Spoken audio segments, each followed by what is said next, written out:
Dios les continúe bendiciendo, mis amados hermanos y hermanas. Damos gracias a Dios por esta hora tan importante en nuestra vida. Y hoy vamos a tener un mensaje dirigido al corazón de un hombre que conoce la palabra. Muchas personas sienten que porque saben Biblia, conocen Biblia y recitan textos de la Biblia, tienen a Cristo en su corazón. Porque van a una iglesia, porque participan, porque de pronto hacen alguna tarea, cree que tienen a Cristo en su corazón. Y este hombre con el que vamos a tratar hoy se llama Nicodemo, al cual las situaciones que estaban a su alrededor le desafiaron de una manera contundente a ir a buscar a Jesús. Y la expresión que utiliza Nicodemo es: sabemos que has venido de Dios como maestro, porque nadie puede hacer señales que tú haces si no está Dios con él. De allí partió la conversación. La conversación no fue ajena a una realidad espiritual que Jesús reflejaba para los que estaban en su época. Jesús hizo una tarea súper importante porque Nicodemo se inquietó. Pero yo creo que Nicodemo no hablaba solamente a título personal, porque desde el griego se utiliza un plural, ¿sí? Se utiliza un plural y dice sabemos, no dice sé que viene de Dios, sino que dice sabemos. Y recuerden que Nicodemo pertenecía a los 70 hombres que hacían parte del Sanedrín, lo que quiere decir que en el Sanedrín también estaban un poco incómodos viendo toda la tarea que Jesús estaba haciendo en el momento. ¿Por qué nos damos cuenta que no lo mandó el Sanedrín? Porque fue en la noche, o sea, no quería ser visto. No llegó un grupo del Sanedrín a visitar a Jesús, sino que fue solamente el que estaba más inquieto, Nicodemo. Ahora, muy importante porque dice: nadie puede hacer estas señales que tú haces si no está Dios con él. Cuando Dios está con nosotros, nos tienen que ver y leer diferentes. Tienen que mirar al hombre que está allí diferente. Eso fue lo que pasó con Nicodemo. Vio a Jesús, un hombre totalmente diferente. Pero, ¿qué otra pregunta se le suscita a Nicodemo en ese momento? Ya en el versículo 4 dice Nicodemo: ¿cómo puede nacer siendo viejo? ¿Puede acaso entrar por segunda vez en el vientre de su madre y nacer? Aquí entra una contraposición. Empezó hablando espiritual y se pasó para hablar en el estado humano. De pronto nosotros leemos la vida nuestra en varios aspectos, pero nos estamos saltando todo el tiempo de lo espiritual a lo muy humano. ¿Y eso qué hace? Hace que no podamos hablar de tú a tú, porque están hablando de dos conceptos totalmente diferentes. Y esta conversación se me acerca un poco al concepto que le pasó a Pedro con Jesús. ¿Recuerdan que Jesús le preguntó: Pedro, ¿me amas? ¿Y qué le contestaba? Sí te amo, pero no lo estaba contestando de la manera que Jesús quería que le contestara. Aquí Nicodemo llega preguntando espiritualmente y comienza ya a contestar de manera humana. Pero gracias a Dios eso solamente pasa con Pedro y con Nicodemo, ¿cierto? Eso no pasa con nosotros. Eso no sucede con nosotros. Entonces, Nicodemo es tremendo hombre. ¿Cómo se le ocurre que están hablando de lo espiritual y no entiende las cosas espirituales? Que Nicodemo, ¿cierto? Hombre, era sencillo entender la propuesta. Era fácil entender la propuesta que le estaba haciendo Jesús. Pero mira lo importante, lo que le dice Jesús. Jesús no lo agrede, Jesús no lo daña, Jesús le responde de una manera muy quieta. De cierto te digo, que el que no naciere del agua y del espíritu no puede entrar en el reino de Dios. Allí ya Nicodemo se encuentra en desventaja. No había nacido de nuevo, solamente estaba inquieto. Pero esperen un momento, por favor.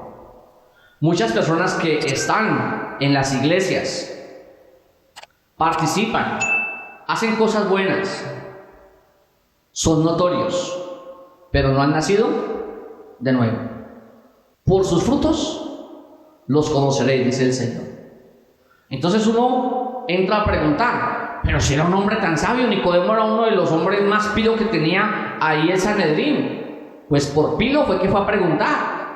Por interesado en esa situación espiritual fue que fue a preguntar. Ahora, de todo esto que está sucediendo, hay algo muy importante. Lo que es nacido del Espíritu, Espíritu es. Pero la primera parte dice, lo que es nacido de la carne, carne es. Mis hermanos, si muchas cosas nosotros las hacemos en la carne, pues lo que se va a notar que es la carne. La carne. Pero lo que ha nacido del Espíritu, Dios se manifiesta en espíritu y en verdad. ¿Cuántos lo creen así?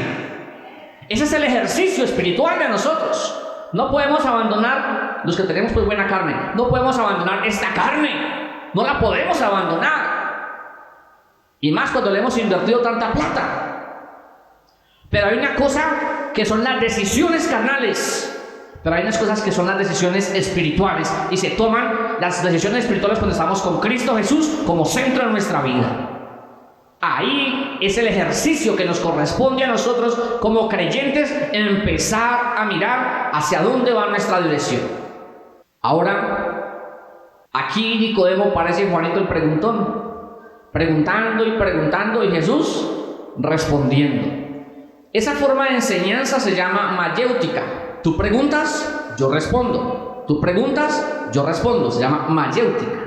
Y la mayéutica es con una pregunta abierta, no es con una pregunta cerrada. Las preguntas cerradas es sí o no. Sí o no. Pero aquí es abierta. Y le hace una pregunta a Jesús. ¿Cómo puede pasar esto?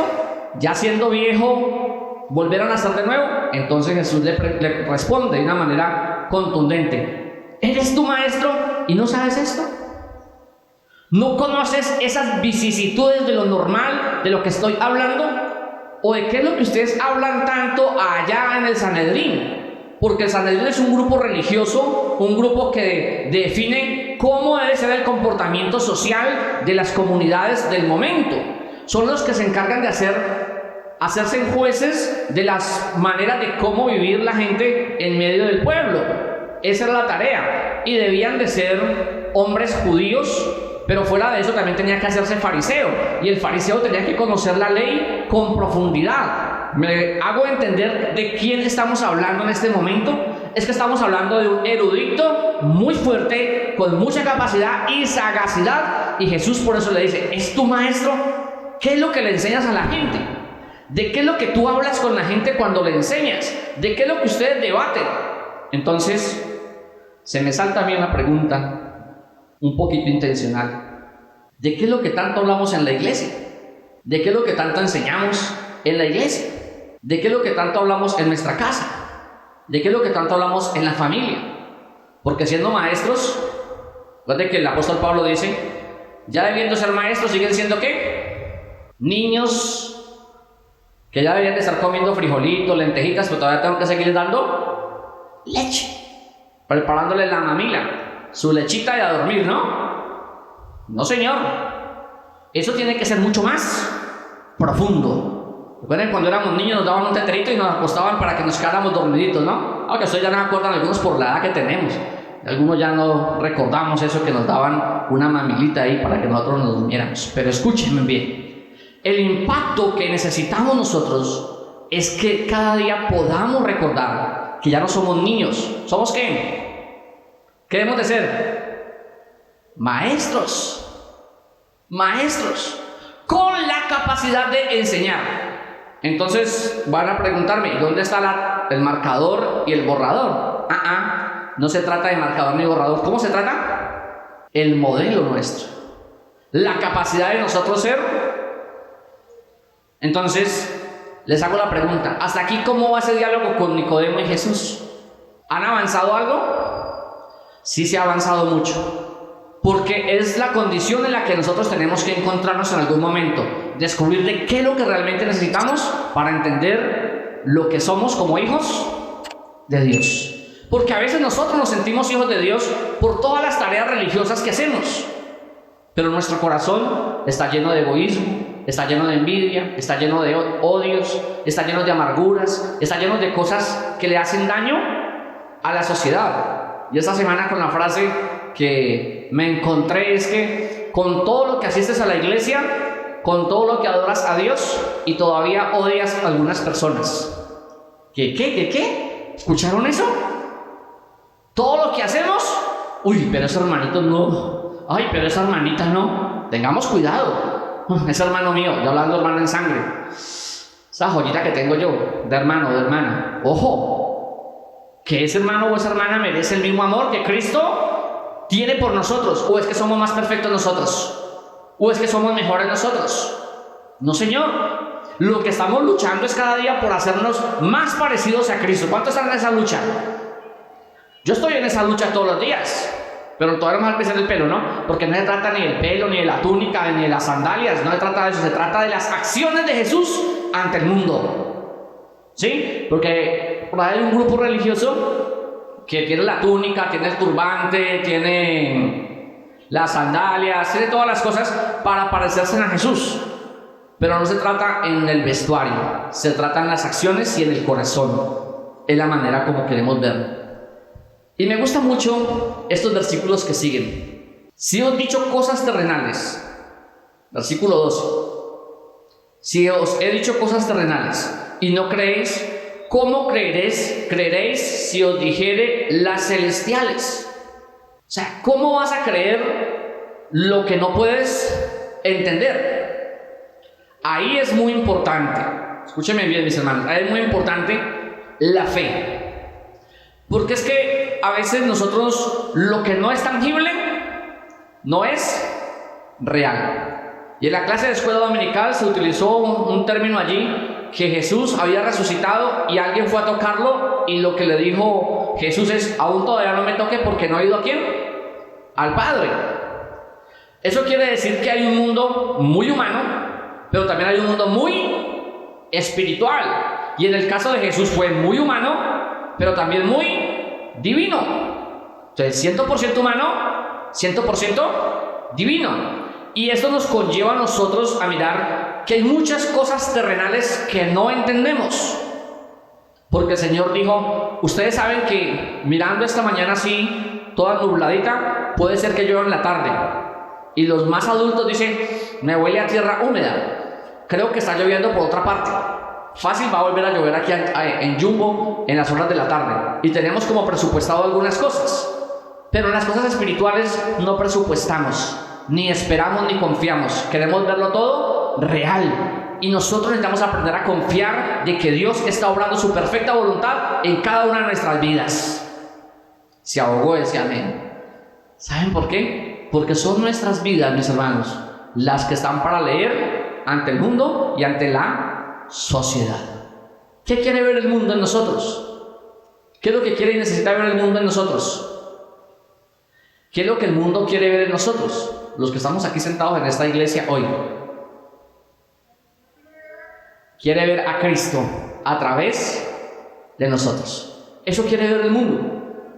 El mundo quiere ver a Cristo a través de nosotros. Pero el versículo 14 dice: y como Moisés, y esa parte la vamos a enfatizar en 5 o 7 minuticos. 14. Y como Moisés levantó la serpiente en el desierto, así es necesario que el Hijo del Hombre sea levantado, para que todo aquel que en él cree no se pierda, mas tenga vida eterna. No dijo que por una religión se iba a salvar a alguien, ni por las obras sociales se iba a salvar a alguien. No dijo eso. Entonces, por más cosas que usted y yo hagamos humanas, no nos permiten ver la salvación. Es mejor hacer cosas humanas después de que Cristo mora en nosotros y tenemos la salvación. ¿Sí notan la justaposición del pensamiento? No es lo que yo estoy haciendo: ay, no, voy a sacar un fajito de 50,000 y a cada uno le doy 50,000 para que el Señor vea lo benévolo que soy. ¿No? pero cuando se van me quedo hablando mal de los que les di. Entonces, ¿de qué sirve eso? Primero, un corazón transformado para dar con amor a los demás. Y mire tan importante esta propuesta, para que todo aquel que en él cree, ¿en quién? ¿En quién? ¿En qué religión? ¿En qué denominación? Ahí nos perdimos. Sí, somos bautistas y yo admiro ser bautista. Me siento orgulloso. Pero el Señor no dijo de ninguna religión, ni tampoco en ningún dogma humano. Dijo para que todo aquel que en él cree, y está diciendo en el que cree en él, en Cristo Jesús. El que cree en Cristo Jesús no ve la condenación. Recuerde que ahora leyó la hermana diciendo que el que no cree ya ha sido condenado. Pero aquí está diciendo que el que cree ve la salvación. ¿En qué está puesta nuestra fe? Señor, gracias por mi trabajo, porque con él yo como. Gracias, Señor, porque yo por él pago mi arriendo. Señor, gracias porque con él yo me he visto bien. Sí, gracias a Dios por eso. Gracias a Dios por todo lo que nos da. Pero démosle más gracias a Dios porque todo lo de los trabajos y todas las ropas y todo lo que compremos son pasajeros. Démosle gracias a Dios por habernos dado la salvación y la vida eterna. Eso sí tenemos que agradecerle a Dios, que se puso y dio a su Hijo unigénito para que muriera por amor a nosotros. No importa si hoy no tengo la mejor camisa, ni el mejor pantalón, ni los mejores zapatos, ni el mejor techo, pero tengo a Cristo conmigo y eso es más que suficiente. Y ese debe ser nuestro ejercicio espiritual, mis hermanos. Nosotros trabajamos por las cosas perecederas, pero trabajamos por el reino de Dios. Y el reino de Dios no se difunde porque cojamos aquí un megáfono y comencemos a predicar por todas las cuadras y a todo el mundo queramos convencer de que se convierta a Cristo, cuando nuestras vidas no son el testimonio para ver a Cristo a través de nosotros. Ese es el ejercicio, mis hermanos.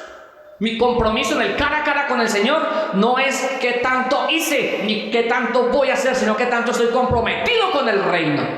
Qué tanto tengo de reino yo en mi vida, qué tanto hay de reino en mi corazón, qué tanto de reino hay en las acciones, en mi pensamiento y en el amor al prójimo. Ahí es donde se ve el verdadero creyente. El versículo 16, el que se aprendieron de primerito cuando llegaron a la iglesia. Versículo 16 vuelve a enfatizar que Dios amó al mundo. Y lo he dicho 5 veces hoy, que nosotros queremos más tener de Cristo en nuestras vidas, ¿cierto? Lo he dicho 5 veces, ya está la 6ª. Queremos tener más de Cristo en nuestras vidas. Y la única manera de tener más de Cristo en nuestras vidas es amando al prójimo. ¿Saben? Es amando al prójimo. Por eso le hemos sacado ahí al señor que está borracho. Aquí tengo unos hombres acuerpados, ahí tengo uno cuidándolo ahí ojo a ojo. No lo deja respirar tranquilo.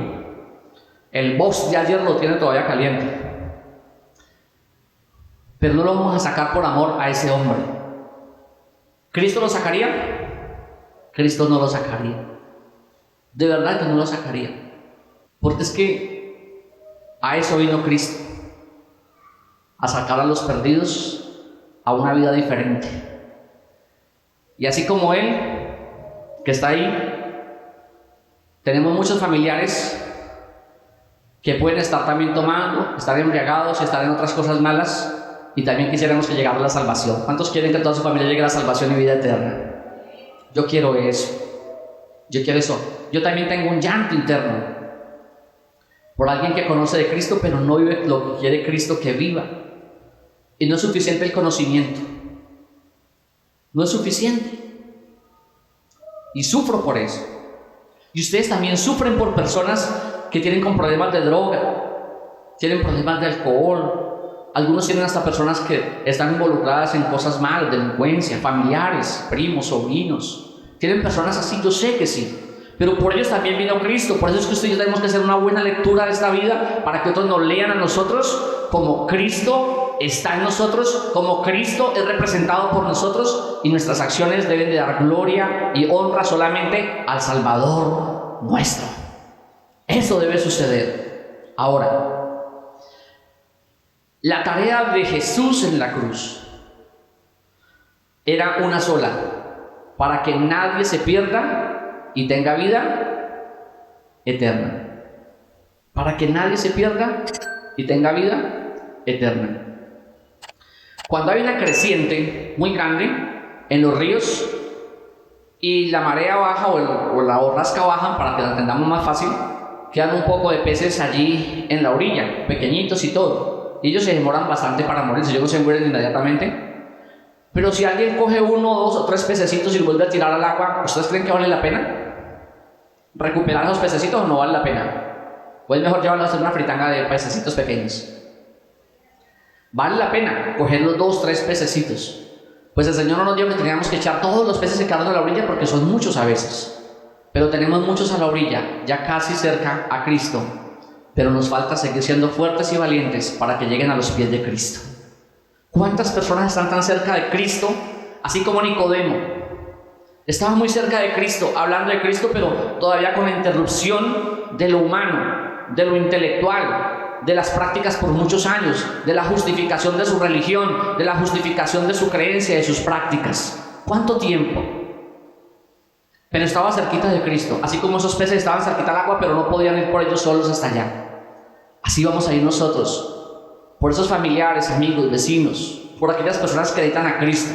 A veces son nuestros propios hijos, nuestras hijas, a veces son nuestros sobrinos, nuestras sobrinas, los nietos, las nietas. Yo tengo personas aquí que sufren por sus nietos, que sufren por sus nietas.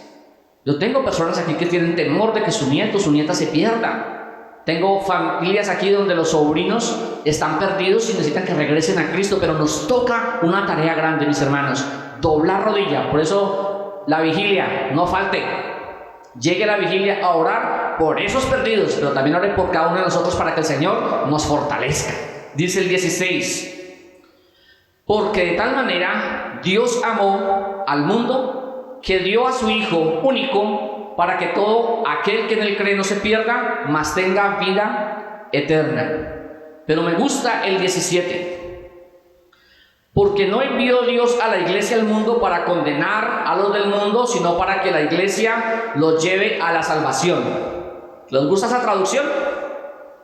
Esa traducción es buena, porque ya no es Cristo solamente, somos nosotros los que llevamos a través del Espíritu Santo a las personas a Cristo. Traducción un poquito como fuerte, pero dice así: porque no envió Dios a la iglesia del mundo para condenar a los del mundo, sino para que a través de la iglesia sean salvos en Cristo. Una traducción muy marco, pero una traducción muy cercana a lo que está proponiendo. No nos envió que seamos jueces. ¿Y usted cuál es ese vicio que tiene cuando va a llegar a los pies de Cristo? No, nunca, así no. Pero recíbalo con amor y compréndelo en su situación. Así como Jesús cogió y abrazó a todos nosotros un día y nos dijo: no importa en qué condición estás, hoy haces parte del reino. A Zaqueo no le dijo: Zaqueo, ¿qué estás mirando ahí? ¿Los nuevos candidatos para cobrarles impuesto? Zaqueo, ¿usted qué hace ahí? ¿Estás interesado en que más clientes para cobrar? ¿Más clientes que se hagan allí al lado suyo? No, Zaqueo dijo: Zaqueo, hoy es necesario que yo more en su casa. ¿Cuántos quieren tener a Jesús en su casa como Zaqueo? En medio de las crisis, qué bueno, qué bueno. ¿Cuántos no quisieran haber estado como Nicodemo tan cerca de toda esa verdad, pero a veces con todas esas complicaciones que tenemos nosotros para definir por Cristo? Hoy quiero hacerle una invitación, porque el versículo 8 dice, 18, el que en él cree no recibe condenación, pero el que no cree ya ha sido condenado. No dice yo lo he condenado. ¿Leen bien el texto? No dice yo lo he condenado, sino que el que no cree, él mismo ha hecho su propia sentencia. Es necesario entonces, mis hermanos y hermanas, que pensemos un poco en todo este mensaje, porque el Señor dice en el versículo 20: porque todo aquel que hace lo malo aborrece la luz y no viene a la luz para que sus obras no sean reprendidas. Nosotros queremos que las obras nuestras se vean, pero las obras que son de la mano de Cristo Jesús. Que ninguna obra se haga por enaltecimiento nuestro, por enorgullecernos nosotros. Necesitamos que siempre el nombre de Cristo sea el que sea glorificado y levantemos banderas en nombre de Cristo Jesús por nuestra familia, por nuestros amigos, por nuestros vecinos y por aquellas personas que nos rodean, porque todos merecen una oportunidad, así como usted y yo un día tuvimos la oportunidad de ser esos hijos amados de Dios, esos hijos que se reconciliaron con Dios. Y no porque fuéramos ni bandidos ni malos, pero si usted no tiene una buena relación con Cristo, eso no te hace diferente. Tiene que ser que tenga una relación con Cristo sana y restauradora, porque todos los días la obra del Señor nos está restaurando. No hay ninguno de nosotros aquí que seamos perfectos. Todos los días estamos luchando con la imperfección. ¿Cuántos luchan con la imperfección aquí? Levanten la mano. Yo soy el primero que lucha con las imperfecciones. Tengo muchas imperfecciones. Pero lo bueno es reconocer que tengo imperfecciones, porque ahí va a obrar Dios con sus hijos, con aquellos que abren su corazón. Dice que el que se enaltece será humillado, pero el que se humilla será enaltecido. Y yo quiero siempre tener un corazón humilde para servir en el reino de Dios. Y los invito a ustedes para que también logremos ir construyendo ese corazón humilde y sensible a la voz de Dios. Hoy quiero hacerle una invitación. Y es que oremos primero por nuestra vida y después oremos por aquellos a los que nuestras vidas por algún motivo han sido impactadas o tocadas, para que sigan siendo construidas de la mano de Dios.